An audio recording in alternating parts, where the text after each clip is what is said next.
KPK meminta bantuan media massa dan netizen untuk menelusuri dan mengungkap kekayaan tidak wajar para pejabat negara. Dan berkaca dari kasus harta kekayaan mantan pejabat Direktorat Jenderal Pajak atau DJP Rafael Alun Trisambodo, menurut Wakil Ketua KPK Alexander Marwata, dari pemantauan KPK ditemukan ada sejumlah pejabat negara yang laporan harta kekayaannya tidak sesuai dengan profil gaji dan jabatannya. Alex juga berharap awak media dan masyarakat bekerja sama untuk mengungkap aset-aset milik pejabat negara lain dan tidak hanya berhenti pada Rafael. Dan untuk membahas hal ini, saat ini saya sudah bersama dengan jurnalis senior Nuim Hayat, langsung dari Melbourne, Australia. Bang Nuim, Assalamualaikum. Selamat pagi waktu Jakarta, selamat siang waktu Melbourne. Waalaikumsalam warahmatullahi wabarakatuh. Selamat siang waktu Melbourne, selamat pagi waktu Jakarta. Apa kabar? Bang Nuim, ini sepertinya di Indonesia saat ini ada krisis kejujuran yang bisa dibilang berlaku atau dihadapi oleh sejumlah pejabat negara ini. Dan seperti apa yang terbaru adalah kasus ini terungkap ada anak pejabat negara yang kemudian melakukan penganiayaan terhadap salah satu anak petinggi dari organisasi kemasyarakatan Ansor. Dan ketika ditelusuri, ternyata memang anak ini punya tabiat untuk mengungkapkan atau mempublish gaya hedonnya di media sosial yang membuat kemudian publik mempertanyakan asal muasal dari kekayaan sang ayah yang merupakan pejabat di Dirjen Pajak. Bang Nuim, seperti apa tanggapannya mengenai hal tersebut? Ya, kita mengatakan syukur karena ini akhirnya seakan-akan membuka mata orang-orang terhadap kekayaan pejabat-pejabat kita. Tapi sayangnya, Iswayudi, dalam banyak kejadian di negeri tercinta ini, di Republik Indonesia, negara Indonesia, kita itu laksana pendekar kesiangan. Orang Inggris menyebutkan setelah kudanya lari, baru pintu kandangnya ditutup. Jangan dong. Kita harus menutup pintu kandang. Artinya kita tidak boleh reaktif terus-terusan. Kita harus proaktif. Jadi kalau ada gejala, ada isyarat, ada indikasi seseorang itu hidupnya di luar menimbulkan keganjilan, katakanlah. Ya, kita harus melakukan penelitian karena kalau dalam persoalan pajak itu, pajak merupakan salah satu penghasilan utama setiap pemerintah. Kalau di Australia, penghasilan terbesar pemerintah itu porsi penghasilannya adalah pajak. 1/4 dari perekonomian Australia itu adalah pajak pendapatan yang dipungut dari orang-orang yang bekerja, orang-orang yang peras keringat, orang-orang yang banting tulang. Di Indonesia mungkin tidak dari pajak pendapatan, tapi pajak pengolahan, pajak manufaktur, dan lain sebagainya. Dan ini kan kasihan rakyat, ini kan uang rakyat yang diambil. Rakyat itu hidupnya boleh dikatakan pas-pasan, lalu mereka bisa hidup bermewah-mewah. Tidakkah terlintas di pikiran kita, bagaimana dengan gaji yang kita tahu tidak akan memungkinkan mereka untuk mengumpulkan kekayaan begitu banyak, mereka bisa hidup seperti dikatakan tadi hedonis.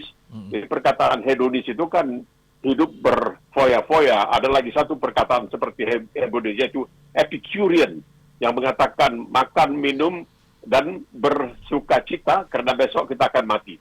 Ini semuanya tidak bisa kita terima dalam artian karena sebagian dari rakyat kita itu masih hidupnya boleh dikatakan pas-pasan. Jadi kasihan kan?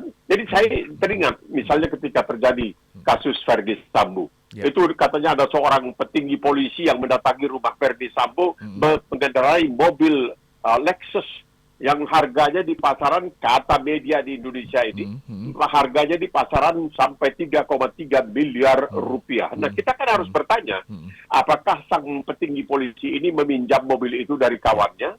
Kalau dia meminjam dari kawannya, berarti kawannya telah tanam budi. Nanti kalau sekiranya terjadi sesuatu pada diri kawannya itu, apakah dia bisa menindak kawannya itu, dia sebagai alat negara? Karena itu ada konflik of interest kan, jadi berbahaya. Tapi tidak ada yang menanyakan, cuman ada dari pihak pucuk pimpinan negara, begitu pula pejabat-pejabat tinggi mengatakan janganlah hidup hedonis. Tapi kan harusnya diperiksa, kenapa, bagaimana dia bisa punya mobil Lexus yang boleh dikatakan hanya barangkali ada 1-2 di Jakarta ini yang harganya 3,3 miliar.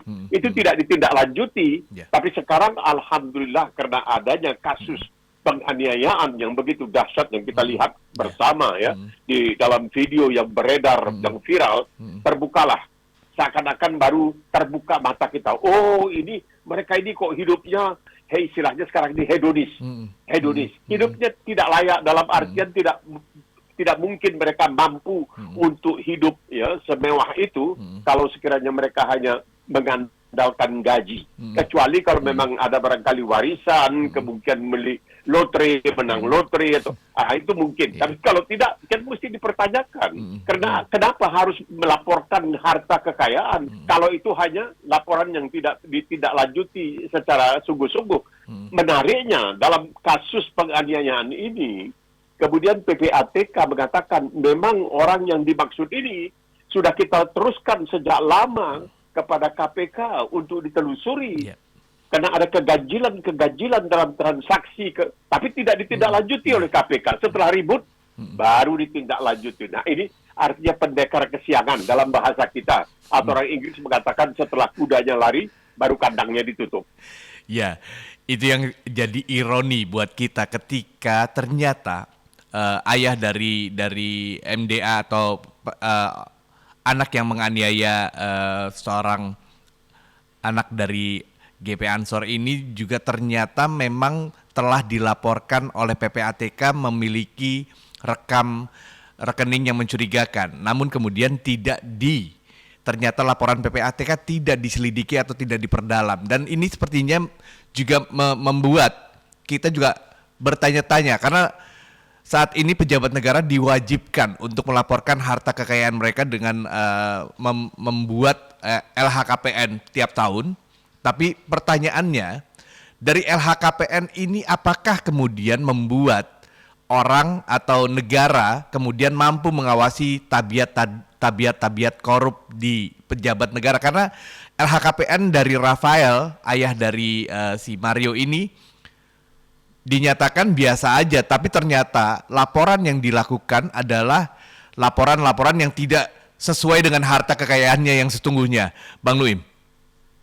Ya, ini dia kan kenapa kita yakin bahwa laporan harta kekayaan pejabat penyelenggara negara itu benar.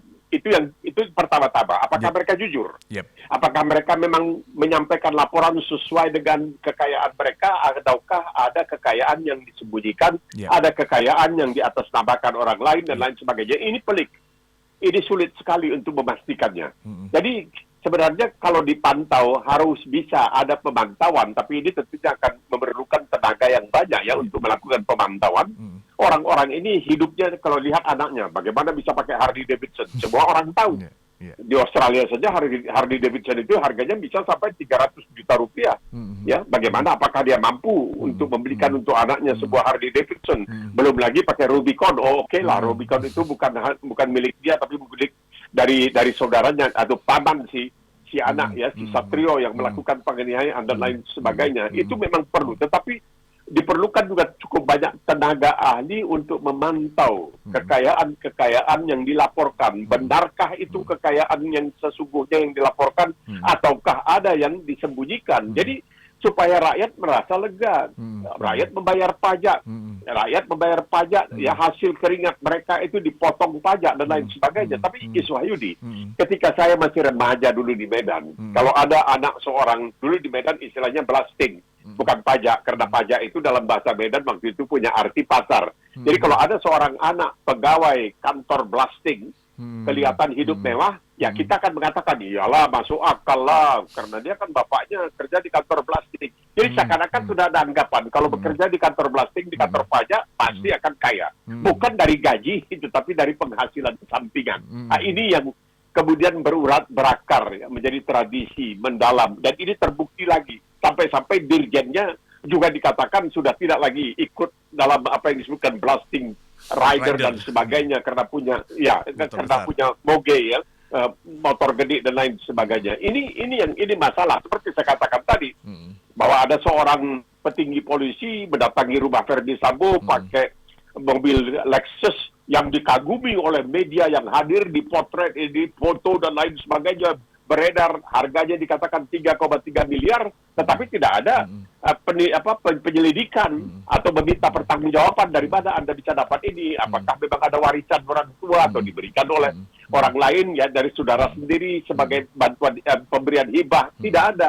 Hanya dikatakan janganlah hidup hedonis ya, tapi rakyat tahulah kehidupannya hedonis itu rakyat tahu, atau kehidupan yang seperti Epicurean ya, kita makan, minum dan bersuka cita karena besok akan mati, ya itu kita sudah lihat terjadi, seakan-akan tidak mempedulikan lagi. Masalahnya silakan saja kalau itu memang uang kamu dan diperoleh dengan halal, tidak menjadi persoalan, meskipun dia harus juga punya sedikit lah pertimbangan, karena kalau dia hidup begitu mewah dan dia tahu masih banyak orang yang masih mendambakan makan 3 kali sehari dan lain sebagainya. Jadi hati-hatilah dalam hal seperti ini. Ada tapi tidak perlu ditonjol-tonjolkan ya, ditunjuk-tunjukkan seperti itu. Apalagi kalau dari kantor pajak yang sudah terlanjur punya semacam citra yang kurang menarik. Kita ingat, barangkali Wahyudi ingat ya, berapa tahun yang lalu seorang bernama Gayus Tambunan, itu menggemparkan luar biasa.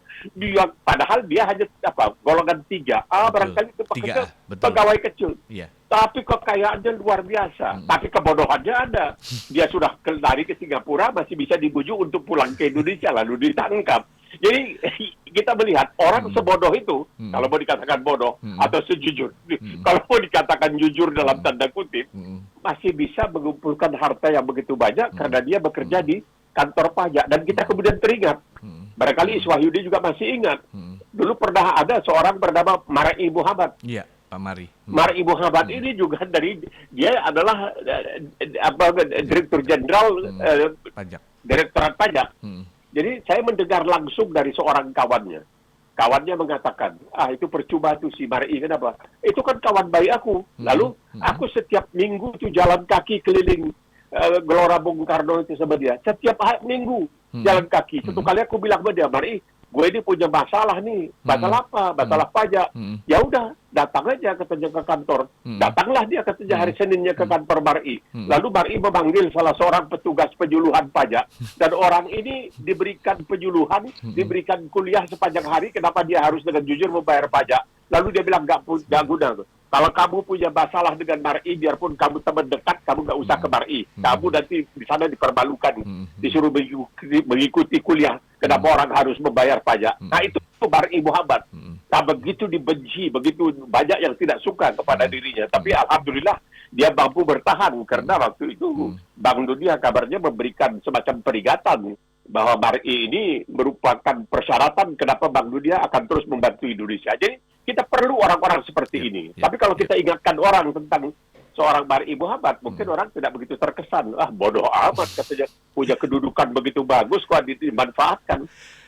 Nah, belajar dari Pak Mar'i Muhammad juga sepertinya Menteri Keuangan saat ini Sri Mulyani pun berupaya untuk mengembalikan citra dari Kemenkeu, dari direktorat yang saat ini sedang jadi sorotan pajak dan bea cukai, dengan salah satunya membubarkan klub motor gede di pegawai Dirjen Pajak, yaitu tadi yang disebutkan oleh Bang Nuim, Blasting Rider.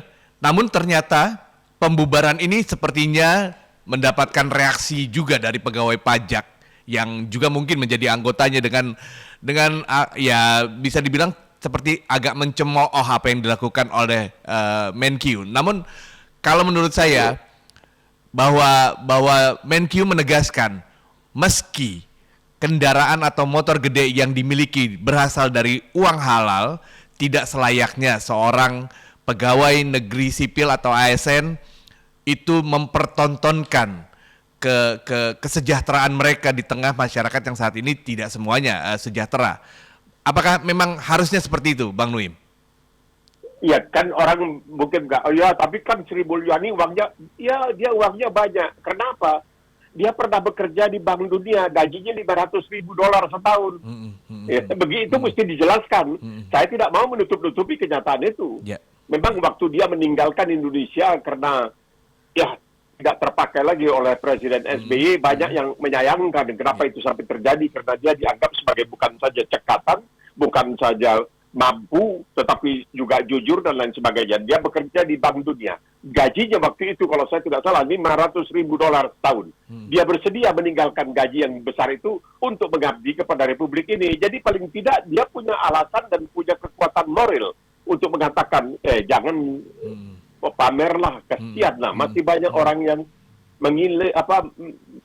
air liurnya keluar tuh melihat kalian pakai moge, pakai dan sebagainya, yang bisa pakai jaket yang mahal dan lain sebagainya. Itu harus dipikirkan. Nah, jadi kalau betul-betul dianggap sebagai, kalau di dalam bahasa Inggris kan pegawai negeri itu kan dikatakan public servants, artinya budak atau hamba masyarakat, hamba rakyat. Itu begitu hamba, public servants. Jadi kamu mengabdi kepada rakyat, jangan kamu yang mengabdi kepada rakyat, rakyatnya sedang kemis, kamu berfoya-foya. Itu tidak benar. Jadi kita itulah secara moral ya, itu tidak bisa dibenarkan. Jadi harap maklum, apalagi kalau uang itu memang uang haram. Jadi kan dikatakan oleh seorang Benjamin Franklin dari Amerika, ada dua hal yang pasti dalam hidup ini. Selainnya itu tidak pasti. Kepastian dalam hidup itu dua. Pertama mati, kedua bayar pajak. Dalam artian setiap yang membayar pajak itu adalah orang-orang yang penuh tanggung jawab. Dan dia memberikan sebagian dari pendapatannya untuk kepentingan orang lain yang barangkali tidak semujur seperti orang yang punya pekerjaan, punya penghasilan sehingga dia dipajak. Nah, Bang Nuim, sepertinya kita kadang juga harus belajar seperti apa budak rakyat atau pejabat negara itu harus memperlakukan atau belajar. Bisa dibilang kalau misalkan kayak di Australia, apakah memang ada code of conduct ketika kita memang menjadi wakil atau menjadi sebuah pejabat negara? Seperti apa kita harus memberikan atau mengabdi kepada negara seperti ASN atau seperti pejabat-pejabat negara lainnya, Bang Nuim? Sebagai contoh, pada suatu saat di Australia itu ada dibuat tim gabungan untuk mencegah penyeludupan narkoba ke Australia. Nah, itu di antara tenaga-tenaga yang dimasukkan di dalam tim itu termasuk salah seorang dari Departemen Pertanian. Karena kan di Departemen Pertanian itu dia mengenal ganja dan lain sebagainya. Dan orang ini bergabung menjadi satu tim. Tapi kemudian dia suka gembar-gembor. Saya baru pulang liburan, gitu. Saya pergi ke sana, tinggal di hotel bintang segini, mereka lihat mobilnya begini. Langsung saja mereka melakukan penelitian. Tidak mungkin seseorang yang mereka ketahui gajinya berapa bisa pergi holiday, tinggal di hotel bintang 5 di luar negeri, bisa memiliki rumah seperti itu, bisa memiliki mobil seperti itu, langsung diselidiki, ternyata dia menerima suap dari orang-orang yang melakukan penyeludupan, langsung ditangkap, nggak ada masalah. Itu satu keganjilan, itu yang disebutkan keganjilan oleh PPATK, itu dikatakan keganjilan, tetapi dalam hal ini, dengan segala hormat kepada Komisi Pemberantasan Korupsi, kita bertanya, kenapa setelah begitu lama, baru sekarang kok ribut-ribut. Jadi menjadi semacam pendekar kesiangan ke orang kita. Malu dong. Mereka kan hebat itu. Betul. Malu. Jadi lihat seperti di Australia itu. Lalu oleh beberapa rekannya dalam tim yang sama, mereka mengatakan, lah kita ini hidup seperti ini, tidak menderita, tapi tidak semewah dia, kok bisa dia. Lalu langsung dilaporkan, diselidiki, ditangkap. Nggak ada masalah. Gampang, mudah sekali. Jadi seperti yang saya katakan tadi, bukan apa-apa. Bagaimana seorang petinggi polisi itu bisa pakai mobil Lexus yang nilainya kabarnya menurut media di Indonesia 3,3 miliar rupiah. Yang dia gunakan mobil itu untuk menjenguk temannya Verdi Sambo pada waktu itu. Bang Nuim, kita akan bahas. Kalau menurut saya sih tertarik untuk seperti apa membuat para pejabat atau para oknum-oknum di ASN ini yang punya tabiat-tabiat korup bisa kemudian jera atau berpikir ulang untuk ketika mereka mau melakukan hal-hal tersebut. Namun kita break dulu sejenak dan MJ Listener, kita akan kembali setelah usai iklan-iklan berikut ini.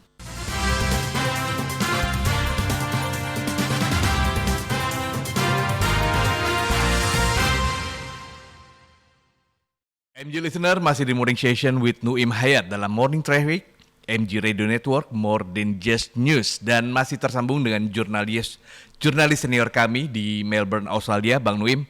Bang Nuim, saat ini ASN sepertinya tengah disorot dengan sejumlah nama-nama seperti Rafael, Ferdi Sambo, kemudian ada nama Gayus Tambunan yang sempat mencoreng nama atau saat ini bisa dibilang memang mencoreng dari institusi ASN itu sendiri. Padahal kita juga harus mengingatkan kembali ke masyarakat bahwa kita itu pernah punya nama orang bernama Hugeng, kemudian Mari Muhammad, Baharudin Lopa yang mampu menunjukkan bahwa mereka merupakan contoh-contoh yang harus dilakukan oleh manusia Indonesia ketika menjadi seorang pejabat atau pegawai negara.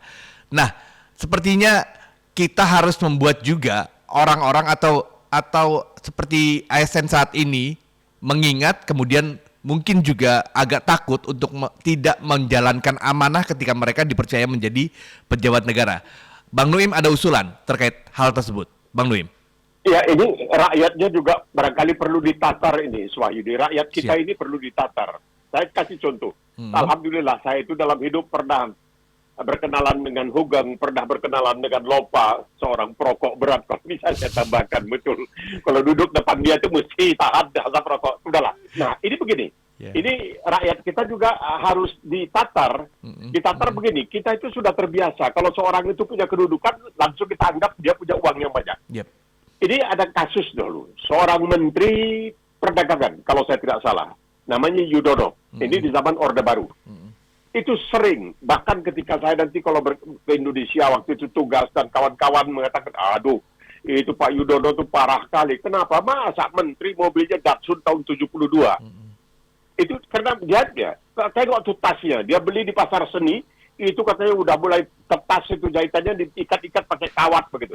Karena dia orang yang sangat jujur dan dia semata-mata hidup dari gaji. Tapi rakyat mengatakan, kok hidupnya seperti itu? Ya, karena gajinya cuma segitu dan dia mampu aja segitu. Dia tidak mau korupsi. Pernah ceritanya, dia didatangi oleh seorang pesuruh dari salah satu, pokoknya orang penting waktu itu, atau anak orang penting di Indonesia ini, untuk ikut tender. Padahal tender sudah ditutup.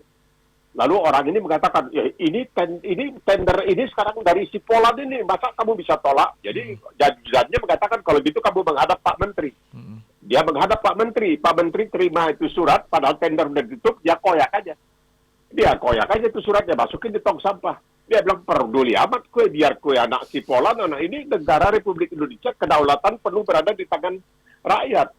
Dan orang ini kemudian melaporkan bahwa di dinding kantornya itu, terdapat banyak sekali cek yang dibingkai. Akhirnya cek-cek yang dikirim untuk menyogok dia, bukan dia uangkan, tapi dia bikin semacam hiasan untuk mengingatkan dia. Inilah godaan yang harus dihadapi. Dan banyak orang yang seakan-akan kecewa. Kok dia sebagai menteri, kok mobil pribadinya Datsun, kemudian tasnya dibeli di pasar seni, udah tetas-tetas. Nah, kemudian dia akhirnya diberhentikan. Barangkali satu-satunya menteri yang di-reshuffle pada waktu itu di zaman Orde Baru adalah Yudono, dikirim sebagai duta besar ke Perancis. Nah, ini orang kita juga punya kesalahan. Orang yang hidup jujur dan apa adanya sebatas maksimal kemampuannya dicemooh. Bagaimana? Masa menteri mobilnya kayak begitu, mobil pribadinya maksudnya. Masa menteri tasnya kayak begitu yang... Nah, ini juga barangkali rakyat kita, Iswayu, di bangsa kita juga perlu ditatar barangkali. Untuk mengatakan hidup sederhana itu terpuji kalau jujur. Tidak ada yang honesty is the best policy, kata orang Inggris. Bahwa kejujuran itu adalah kebijakan yang paling baik. Tidak ada yang lebih baik daripada itu. Nah, ini jadi jangan disalahkan pejabat-pejabat ASN yang tadi Iswahyu disebutkan. Tapi rakyat kita juga jangan lalu kalau menganggap kalau seorang itu punya kedudukan penting, dia harus bermewah-mewah. Tidak perlu. Misalnya pun dia mampu bermewah-mewah, tapi dia tidak mau melakukan bermewah-mewah, itu menunjukkan empatinya. Menunjukkan dia punya perasaan, ya, punya tegang rasa untuk rakyatnya, untuk bangsa yang dia menjadi abdinya di situ. Jadi ini barangkali yang perlu dipikirkan. Karena saya sering teringat kalau dalam hal yang seperti ini, bagaimana mantan Perdana Menteri Australia waktu itu, John Howard, ya, yang dianggap sangat berhasil.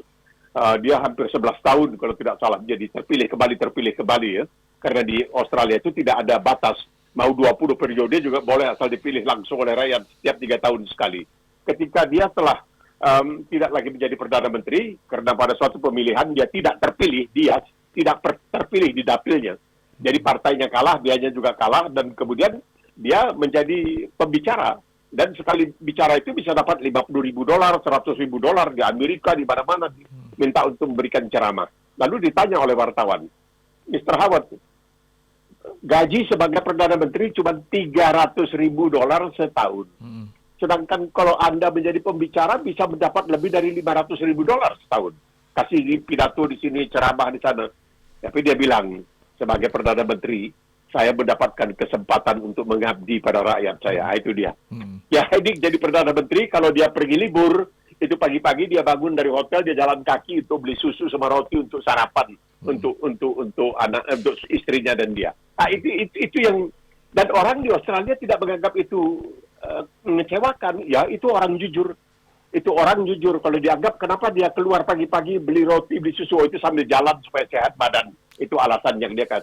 Tetapi tentang gaji yang lebih kecil daripada penghasilannya, tidak sebagai Perdana Menteri, itu dikatakannya, ya, biarpun gaji kecil, tapi kan mendapatkan kesempatan untuk mengabdi kepada rakyat. Ini yang barangkali kita pikirkanlah bersama.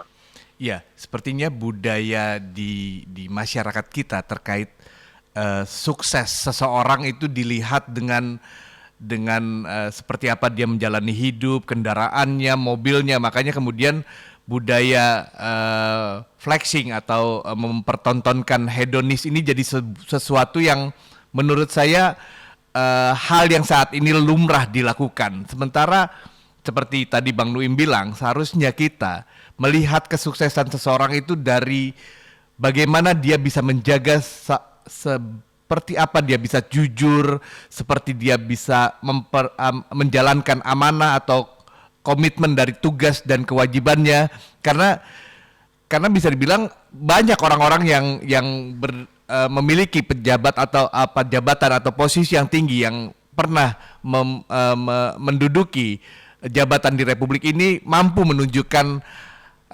kejujuran, nilai-nilai yang seharusnya bisa menjadi gaya hidup kita.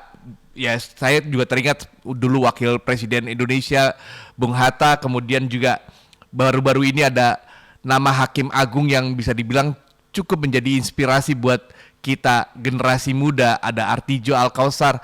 Sebenarnya hidup jujur itu harusnya jadi tren atau jadi gaya hidup, ya Bang Nuim? Iya, begini Iswayudi. Tadi Hatta, Dr. Andes Muhammad Hatta, Wakil Presiden, itu ketika dia wafat, itu masih ditemukan iklan sepatu Bali buatan Swiss yang tidak pernah mampu dia beli. Nah, dia bayangkan Wakil Presiden, salah satu proklamator, karena ada 2 proklamator. Yeah. Sekarang ini kita selalu ingat proklamator Bung Karno. Ada Hatta di situ atas nama bangsa Indonesia Soekarno-Hatta. Hatta itu kepingin punya sepatu Bali, itu BALLY, itu buatan dulu terkenal sekali lah, Bali, Barabs dari Inggris dan sebagainya. Dia tidak sanggup beli, tapi dia masih sampai waktu dia wafat itu katanya ditemukan iklan itu masih dia simpan, tapi tidak kesampaian, dia belum pernah bisa membelinya. Nah, itu yang kita di pikiran kita kan, Masya Allah, ini orang yang begitu turut berjasa dalam membina Indonesia ini di zaman-zaman awalnya, atau Muhammad Natsir, Allah yarhamu, itu dari orang yang pernah ketika dia diberhentikan sebagai presiden oleh Soekarno, berangkat dari istana tuh boncengan naik sepeda, Hondayung itu sepeda dayung. Itu yang kalau sekarang ini barangkali ditertawakan, zaman itu dianggap biasa saja. Orang Burhanuddin Harahap ketika waktu itu dia akan menjadi Perdana Menteri setelah pemilihan demokratis pertama di Indonesia 1955. Saya kenal adiknya, Pangeran Harahap. Burhanuddin Harahap itu besok akan dilantik sebagai Perdana Menteri oleh Bung Karno. Oh, dia kalang kabut pakai sepeda ke rumah temannya, pinjam jas, nggak bisa, nggak ada jas kebesaran, ada jas kekecilan.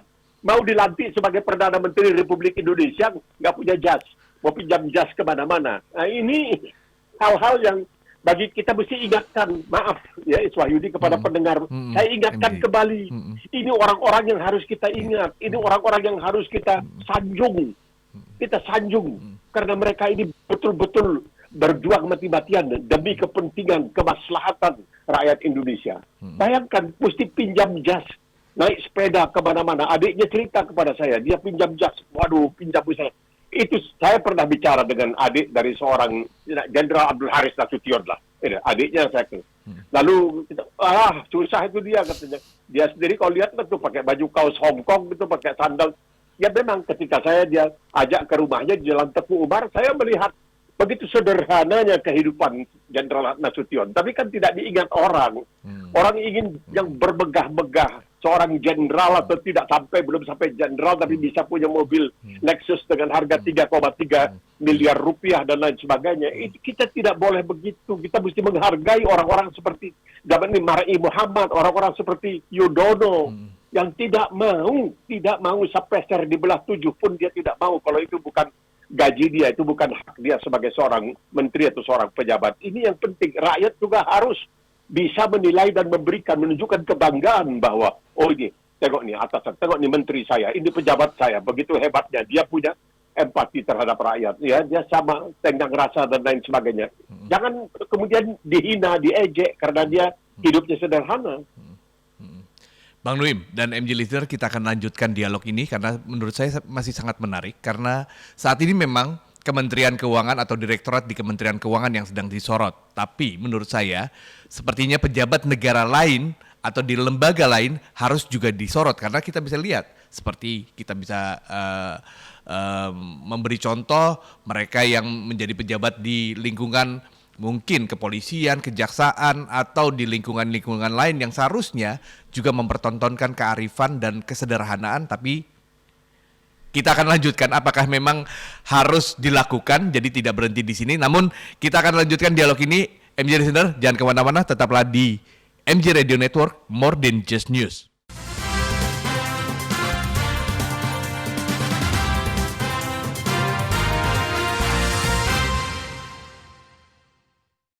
MJ Listener, masih di Morning Session with Nuim Hayat dalam Morning Traffic, MJ Radio Network, More Than Just News, dan masih tersambung dengan jurnalis senior kami di Melbourne, Australia, Bang Nuim Hayat. Bang Nuim, saat ini bisa dibilang Indonesia tengah dirundung kegalauan bahwa oknum atau pejabat yang seharusnya mampu mengelola kekayaan bangsa ini, tapi munculnya nama-nama yang tadi saya sebut seperti ada Rafael, kemudian ada Verdi Sambo, ada beberapa orang Gayus Tambunan. Itu sepertinya kayak membuat kita mencap para oknum atau pejabat negara saat ini sepertinya agak jauh untuk mewujudkan kesejahteraan buat seluruh rakyat Indonesia. Nah, apakah harus ada langkah apa menurut Bang Nuim yang harus dilakukan untuk membuat masyarakat kita kembali optimis bahwa kesejahteraan itu menjadi sebuah akan segera terwujud, Bang Nuim? Iya, itu kita mesti pasti mereka yang terbukti bersalah jangan diberikan hukuman yang ringan, tidak. Mesti melalui contoh-contoh seperti itu untuk membuat mereka betul-betul jera. Pastikan orang banyak yang kecewa. Aduh, udah tampil di KPK pakai rompi oranye masih senyum-senyum karena ada kamera televisi. Seakan-akan tidak menunjukkan penyesalan. Penyesalan itu adalah salah satu bagian dari taubat kita. Kalau mereka ini tidak kenal taubat dan mereka ini tidak peduli dan mereka ini dengan sesuka hatinya melakukan seenaknya saja karena mereka berada pada posisi itu. Saya ingin menceritakan sedikit apa yang pernah diceritakan oleh Hugeng kepada saya waktu dia sudah pensiun, dia di Jalan Diponegoro di Jakarta kalau saya tidak salah rumahnya. Saya di sana diajak ke sana untuk ngobrol. Lalu dia mengatakan, ya karena Anda dari Medan gitu ya. Tahu waktu saya diangkat jadi apa sekarang ini Kapolda Medan, nah dulu istilahnya komisaris tuh. Kapolda Medan, begitu kapal laut, dia bukan naik pesawat udara, naik kapal laut ke Medan, itu menjadi Kapolda, naik kapal laut, itu kapal belum sampai di pelabuhan, sudah pengusaha-pengusaha dari Medan udah naik ke kapal untuk jumpai dia. Macam-macam lah cerita, saya nggak peduli katanya. Begitu sampai di rumah dinas, saya tanya, lah ini di bawah bantal kok ada duit? Lah ini perabot dari mana ini? oh ini dari pengusaha itu, ini enggak, kembalikan gitu, kembalikan. Nggak ada yang mau kembalikan. Dia beserta ajudannya sewa kereta, istilahnya di Medan itu kereta lembu, kereta gede. Mereka berdua isi semua itu dikembalikan, dibawa kembali ke kantor polisi. Ini, kembalikan kepada yang telah memberikan. Nah inilah dia. Ini orang-orang seperti ini ditertawakan. Oh ini zaman itu kok masa katanya seorang jenderal polisi main musik Hawaiian. Nah apa salahnya main musik Hawaiian di televisi satu-satunya waktu itu belum ada Metro ya masih TVRI. Nah ini kita salahnya di sini. Masa katanya jenderal. Nah beda apa salahnya dia punya hobi main musik dan tampil begitu kan tidak ada salahnya, tapi diejek itu yang saya katakan tadi, seperti Yudono, seperti yang lainnya. Aduh kasihan kok begitu sih, padahal dia punya jabatan, tapi jabatannya itu tidak menghasilkan uang yang berlimpah ruah, hanya cukup untuk hidup begitu saja, bukan untuk berfoya-foya. Jadi kita hargai, jangan kita lecehkan dan kemudian kita cemoohkan. Jadi rakyatnya juga bertanggung jawab dalam hal ini. Jadi kita berharap masyarakat itu paham bahwa hal-hal yang mungkin tadi Bang Nuim bilang bahwa pribadi Pak Hugeng itu lebih menyukai suasana Hawaii itu bukan sesuatu yang harus dicemooh, namun ketika dia tidak mampu menjaga amanah dari profesinya atau dari posisinya sebagai aparat negara itu malah yang harusnya kita jadikan cemooh ya Bang Nuim ya. Dan mempertontonkan kekayaan itu bukan jadi standar sukses dari pejabat negara, bahkan itu mungkin jadi budaya kita mencemooh seorang pejabat negara yang sepertinya kayaknya kalau gajinya misalkan 10 juta per bulan nggak mungkin lah bisa punya mobil yang hampir 3 miliar, intinya seperti itu. Mungkin seperti itu budaya yang harus dibentuk saat ini Bang Nuim. Betul, karena seperti Hugeng mengatakan kepada saya, seorang katanya bakal Kapolri yang besok akan dilantik, katanya datang sowan ke saya, minta kalau bisa diberikan petunjuk. Saya katakan, bilang dong kepada polisi itu jangan melakukan pungli pungutan liar. Ya gimana ya Pak Hugeng, katanya mereka gajinya nggak cukup, kalau gitu cari makan tempat lain dah, jangan jadi polisi. Begitu. Dan dia ketika dia dibuat jadi penganggur, istrinya itu buka, kalau tidak salah saya, toko bunga. Buka toko bunga. Tapi kemudian oleh Nasution, dia diangkat jadi Direktur Jenderal Imigrasi kalau tidak salah. Langsung dia bilang kepada istrinya, tutup kamu punya toko bunga. Kenapa? Nanti orang beli bunga karena ingin katanya untuk tanam budi. Sehingga nanti kalau ada urusan imigrasi, mereka pikir bisa aku lakukan untuk memudahkan mereka. Tidak boleh, tutup itu toko bunga. Begitu, sampai begitu dia menjaga agar jangan sampai dia terlanjur misalnya mendapat termakan budi. Ini hal-hal kecil. Dia sampaikan kepada bakal Kapolri waktu itu, kasih tahu anak buah kamu, nggak usah jadi polisi, cari makan di tempat lain kalau begitu. Ya itu, gimana kita mau mencari orang seperti itu sekarang ini? Iya, betul. Kita berharap kita akan, masyarakat akan selalu mengingat orang-orang yang harusnya menjadi contoh dan juga menghindari orang-orang yang harusnya menjadi, bukan contoh, karena apa yang mereka lakukan akan diingat sepanjang sejarah, dan itu kalau positif akan membuat harum nama keluarga, tapi ketika apa yang mereka lakukan itu jelek, itu akan membuat nama keluarga dan nama keluarganya mungkin akan tersandera hingga akhir zaman, bisa dibilang seperti itu.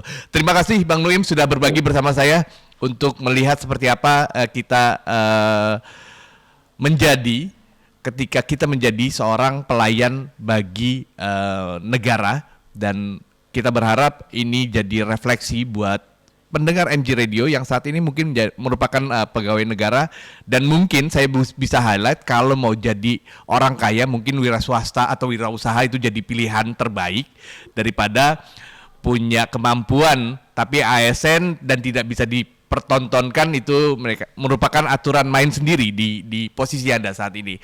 Terima kasih Bang Nuim sudah berbagi bersama saya di Morning Traffic, dan MG Listener, terima kasih telah mendengarkan kami di Morning Traffic selama 3,5 jam terakhir dari hari Kamis, di hari Kamis 2 Maret 2023. Tetap dengarkan NG Radio karena di jam 11 nanti ada program baru dari NG Radio, Brunch Time, yang akan hadir menyapa MG listener sekalian. Saya Iswaidi dan sebelumnya sudah ada rekan saya, Valencia Melvinski, serta segenap kru yang bertugas saat ini pamit undur diri. NG Radio Network, more than just news. Sampai jumpa.